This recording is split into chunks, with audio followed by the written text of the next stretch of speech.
I'm reaching you from the northern end, northwestern end of the permanent site of Petra Institute, Efunroto. And today is my granddaughter's birthday. I went to the school to take pictures with her, but they had gone to, herself and her mother had gone to a holiday resort to do their stuff. I kept my day that I would dress well and go and take pictures with them. But you see, as I told you, you're a second option. They had their own plans. Maybe I would spoil their party. They had gone. And I came to the farm, but I would change these clothes to my work clothes. So here we cleared here, and we experimented with potatoes last year. As you can see, camera this, we are planting potatoes. So we're going to plant potatoes, a lot of potatoes, and then we'll plant cassava, higher level. Potatoes in 3 months, I should be harvesting. And the reason I decided to plant potatoes is, number one, the potatoes are easy to get. I don't need to pay for them, pay as much as I would have paid for cassava stems. Number two, I don't need to process potatoes. If I just harvest, even if I don't wash them, there are people who are ready to buy. Number three, potatoes for 3 months, while cassava will stay 6 months, 9, 1 year. And then you will meal, you will need to grind, you will need to put oil, you will need to fry. And the profit margin might not be much. A lot of people tell me that they are interested in agriculture. Agriculture is not a primary business unless it is subsistence agriculture. Agriculture is a secondary or a tertiary business. That is, you have a primary business you are doing that generates money for you, money, so you can invest in agriculture because it's a high risk factor. There's a high risk factor associated with agriculture. My plantains recently, wind just blew most of them down, even though plantains are quite good. The suckers are coming up. So agriculture is interesting, and the fact that I don't need to go to the stadium to be running around the field or do a treadmill in my house. By the time I trek around this place, I do some little walk. I've sweated enough, and then all the calories I will have taken before now will be burnt off, and my circulatory system will improve. So that's about agriculture and about Petra Institute. I'm gradually occupying this land. A lot of these places were littered with trees and whatever. Gradually, I am occupying the land. The Bible says, God said he will not give the children of Israel the land all at once, so that wild animals will not overtake them.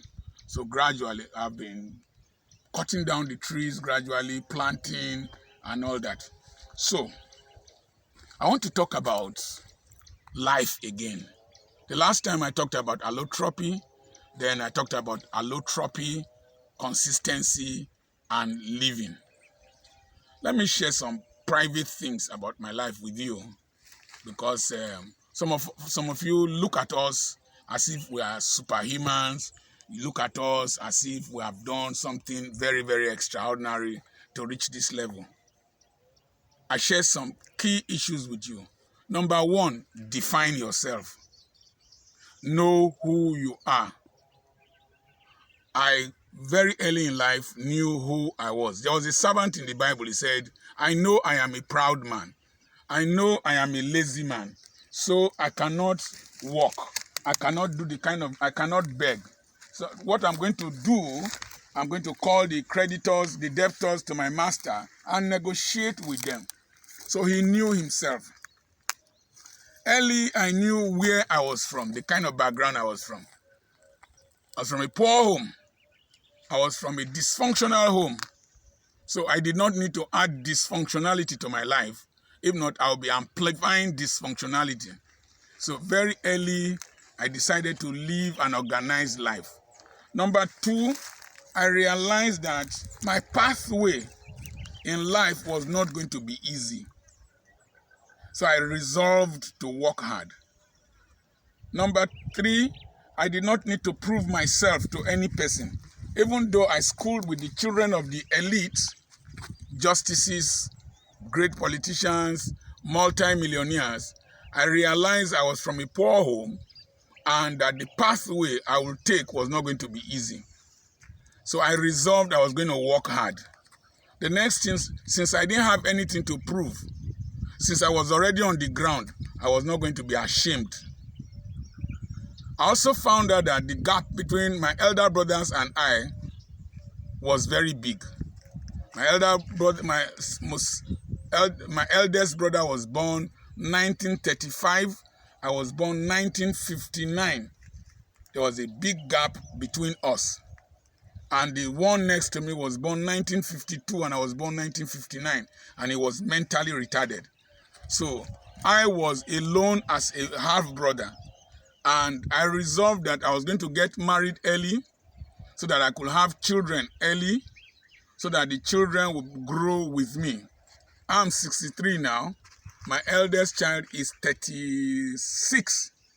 And my last child is 26.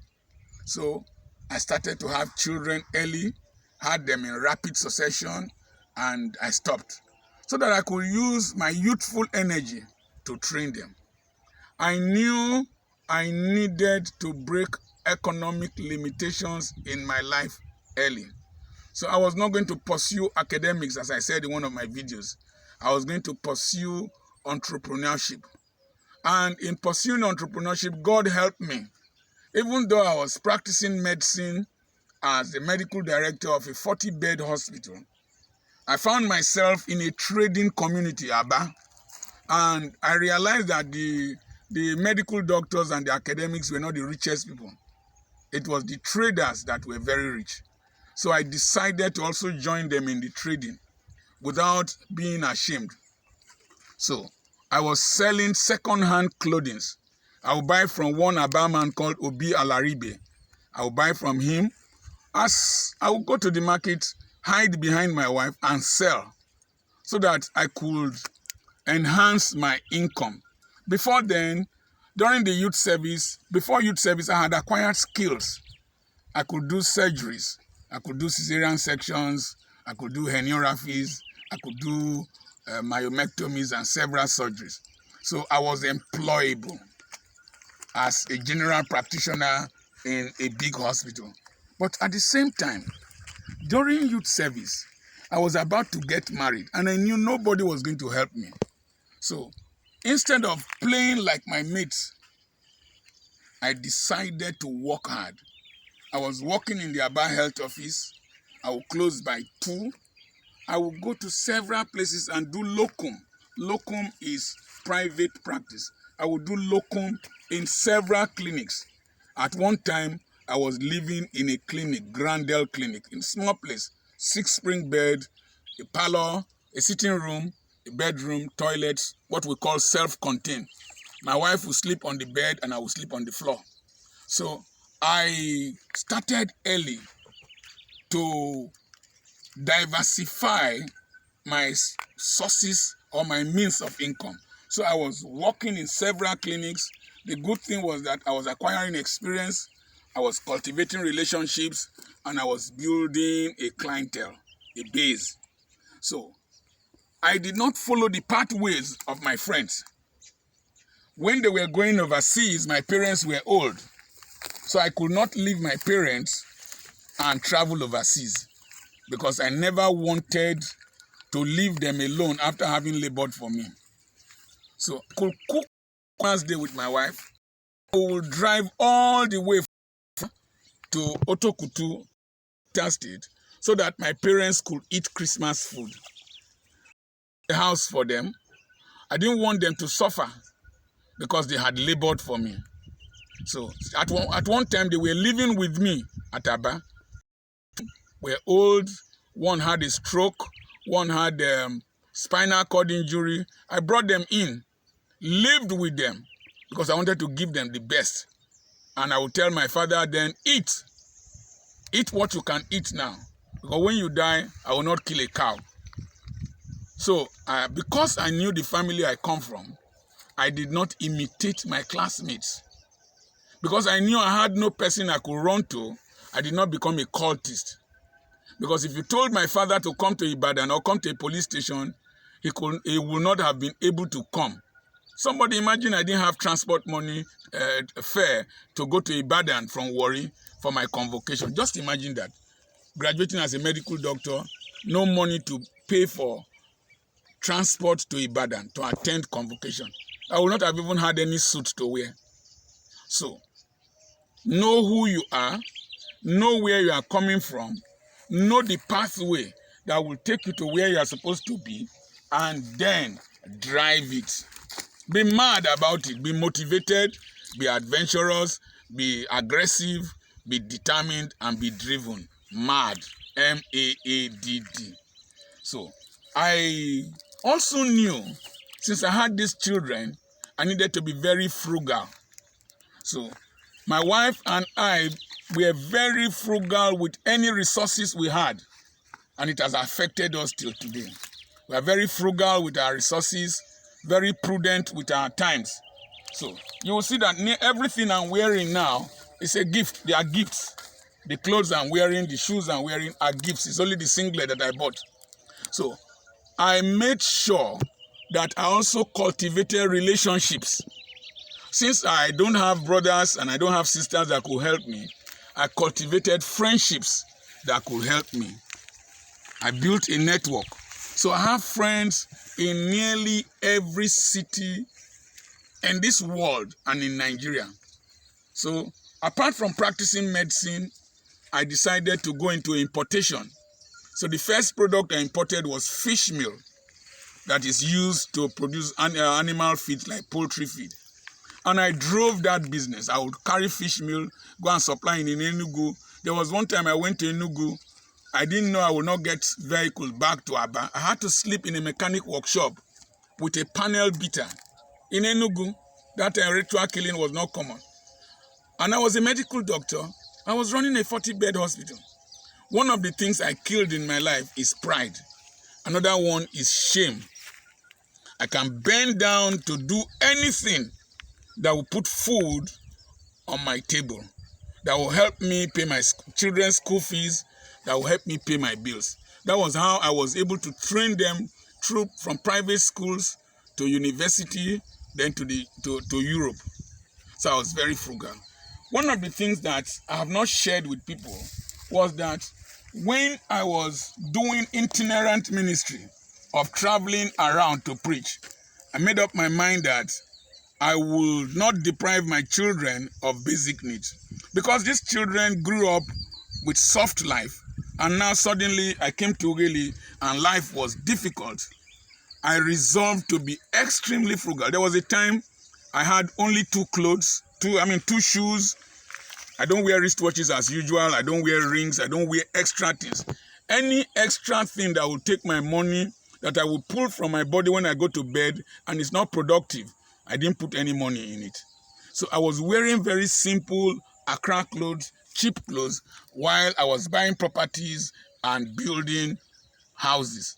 So people who laughed at me at that time, today are amazed at the little that one has been able to achieve with the very little one has. It's not how much that come in, it is how much you are able to multiply and mutate your money. Income is a spring while wealth is a lake. The amount of the resources you receive, the amount you can containerize, that forms wealth. So there were funny things that happened. My children were not used to, they were used to using tissue paper to wipe their bodies after using the restroom. And I could not afford them as at that time. So what was I doing? When I traveled to preach, they would give me tissue paper, 2 in the suite they would put me, and I would conserve some. It was those ones I conserved over a period of time that I would take home. If they give me soap to take my bath in the hotel, I would manage one. They were bringing soap nearly every day, sometimes 2 for the suite, and I will keep the other ones. Those are the ones my children will use when I get home. They will bring food. When they bring sardine, they bring corned beef, they bring whatever, I will keep them. I will starve. I will not call it fasting. I will starve so that I can take them home for my children to use. Then when they bring food, I must thank Mrs. Vero John Eze and Mrs. Ego Daniels of the Christian Pentecostal Mission, Aba. They will bring good food for me. I will eat only a little bit. I will freeze the remaining ones. That's what I will take home to my children to defrost to eat. Sometimes I left Aba by 4 a.m. so that the food does not spoil before I get to Ogeli. When my mates were coming with airport taxis to come and speak, I would enter public transport. We will sit 4 in a row. I'll enter from LMS, sit 4 in a row, squeeze my body. I didn't care whether I was a medical doctor. I didn't care whether I was a guest preacher. I will go there, speak. The money they will give to me, I'm able to utilize it. That's how I bought a lot of these places. That's how I bought cement to build a lot of the buildings we have built. Some of the buildings we have built. So I will conserve my money. I will not squander my money. And as I brought the money home, I gave to my wife, who was a better manager. She was the one who was building our houses, built all our houses until I started to experiment and build this one on my own to prove that at least I'm a man. So, when you have resources, don't imitate people in spending. You don't know where they are coming from. You don't know their background. You don't know their reserve. If you don't have any person to help you, please help yourself. I don't squander money anyhow. I manage my resources very carefully. These clothes I'm wearing now, I'm not going to farm with it. I brought clothes that I will change them with. Once somebody came to meet me one day, showed me a perfume. Oh, this perfume is 20,000, is designer. Showed me another one, 18,000, designer. He bought for his wife. He did not know the perfume I was using. One of the days I went to preach somewhere, and I stopped in a fuel station to fuel my car. And the girl said, "Daddy, this your perfume is powerful." I said, "Yes." She said, "What is the name?" I said, "Lapid." Lapid is produced by Starline Industries in Aba. Then it was 450 naira. And I got to the church and sat near the bishop. The bishop said, "Doctor, this your perfume is powerful. It should be up to 10,000. I just smiled. That perfume was 450 then. So I could not have afforded to buy a perfume of 20,000 and 18,000. The person who was telling me that perfume, the perfumes he bought, the bottles of perfume he bought, was from a background that was stable, married to somebody whose father was stable. I did not have that kind of background. So I did fitness for purpose. Nobody knew the cost. I knew the cost. If I buy 2 different types, I spray one on my left, spray one on my right. If they mix in your nostril, it's designer. Learn to manage your resources. Learn to pursue your purpose with what you have. One of the things I learned from my wife was that do not be ashamed or afraid to start small. So we started small. Started with 5 children in the school. I said, but don't let somebody meet you where they left you. I also had people who admired me because of my intellect, because of the anointing. I knew their financial positions. I did not bam with the big boys so that I would not run kitty and run kata. When you start associating with people who are so much richer and bigger than you, and you want to pretend to be amongst them, you will discover you are spending a disproportionate amount of your time, your energies, and your money to try to belong. I don't want to belong. I want to be myself. I want to pursue my destiny and reach where I'm going. So, I have walked. God's grace has been very magnanimous on my life. God's grace has been very exceedingly available. His grace has made everything possible. But grace without effort will lead to futility, will lead to disgrace. So, I deliberately put in extra efforts, took some risks. Do you know I will go and preach? I need to preach in Aba by 9 in the morning. I will leave Ogeli by 5 in the morning. Drive. And I will reach church before many of them. I will reach the church before the people who I'm going to preach to. That was the pathway I needed to take. When I finished preaching, they will say, "Doctor, stay in the hotel. Rest till Monday." I didn't need rest that time. A little sleep, a little slumber, and your poverty. There is a labeled poverty waiting beside to conquer you, to capture you, to kidnap you. It is labeled. The secret is when you are still young, when you are still vibrant, when you are still agile, utilize that time, treat yourself like a slave so that you can become a master in future. So I will wake up early, leave Aba so that I can arrive Ogeli by 8 o'clock so that I can open my school. I couldn't employ an administrator. My children were still young. Now one is there and my wife is there. So I put in effort. I managed my time. I will not go and rest in the hotel thinking. So it is now when I finish preaching, "Oh, doctor, stay and rest." I will rest because I need it. I need the rest now. Then I didn't need the rest. There's going to be a time for rest. I wonder our young boys staying in hotels now because they are doing yahoo yahoo. What will you do when you are old? When I was staying in those hotels, I needed to build a house so that if I don't travel, I will live in the same environment that I was staying in the hotels. And one of the things I liked so much in hotel setting is the inside two restrooms in your room, and then space, privacy, and then CNN. I enjoyed CNN. So I built a house, 8 bedrooms, 10 toilets, each one inside two. I put solar energy, have a standby generator, so I have 24 hours electricity. I watch my cable network news, watch Al Jazeera, follow issues up, and I live in a big space. So it's like I built a hotel of my own in my house. So that's it. Instead of going to stay in a hotel and sleep that time and slip into poverty, I invested my money so that I can enjoy old age. Manage your time well. Manage your resources well. Save drastically when you are young. Save like a slave that is trying to buy his freedom so that you can have financial independence and financial freedom. I am enjoying what I'm doing. When I leave here now, I'm going to pull these clothes. I came with work clothes. I am going to sleep. I will eat. When I finish eating, I will walk. When I walk, if I get tired, I will sleep. Sleep, and then wake up and walk again. That is the way one has grown himself. I hope you have learned from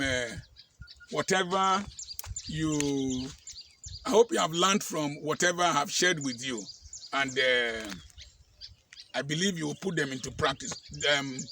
Bishop Dixon Olorunda said that great messages don't make great people. It is great decisions that make great people. I hope you will take a great decision today from the simple lessons of my life that I've shared with you. God bless you. I remain your friend, Dr. Charles Apoki.